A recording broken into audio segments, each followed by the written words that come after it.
Welcome back to my channel. సముద్రపు చేపలతో అయితే ఈరోజు పులుసు అయితే చేసుకుందామండి. చేపలు అయితే నీట్గా కడిగేసుకున్నాను. మసాలా ప్రిపేర్ చేద్దాం పదండి.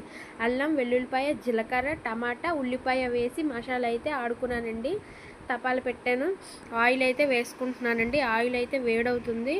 మనం ముందుగా మిక్సీ వేసి ఉంచుకున్నాం కదా, ఆ మసాలా అయితే ఎందులో వేయాలండి. అల్లం, వెల్లుల్లిపాయ, జీలకర్ర, టమాటా ఇవన్నీ వేసి పేస్ట్ అయితే ఆడుకున్నానండి. ఇదైతే ఆయిల్లో వేసానండి. ఆయిల్లోనే కొత్తిమీర, పచ్చిమిరపకాయలు కూడా ఇందులోనే వేసి ఆయిల్ పైకి తేలినంత వరకు కూడా బాగా వేపుకోవాలండి. వేపుకున్న దాంట్లో చూడండి ఆయిల్ పైకి తేలినంత వరకు సిమ్లోనే పెట్టండి. దాంట్లోనే సాల్ట్, కారం కూడా ఎంత సరిపోతుందో అంత. మీరు తక్కువ తింటే తక్కువ వేసుకోండి, చేపలకు మాత్రం ఎక్కువే పడుతుందండి. చూడండి ఇది కూడా ఆయిల్ బాగా తేలినంత వరకు కూడా వేపండి బాగా, అప్పుడే పచ్చివాసన రాదండి. ఇందులో చింతపండు పులుపు అయితే వేసుకున్నానండి. ఎంత సరిపోతుందో అంతే వేసాను. చూడండి పులుపు అయితే బాగా మరిగిపోయిందండి. పులుపు మరిగినప్పుడే ఉప్పు కారం చూసుకోండి.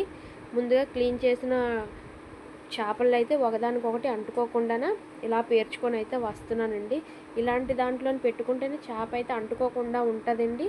దాని తర్వాత తీసేటప్పుడు విరగకుండా కూడా ఉంటుందండి. చేప వెడల్పుగా ఉన్న దాంట్లోనే పెట్టుకోండి. చేపలు అయితే మాత్రం గరిటె పెట్టకుండా ఇలా గుడ్డతోటే ఇలాగ కలపండి.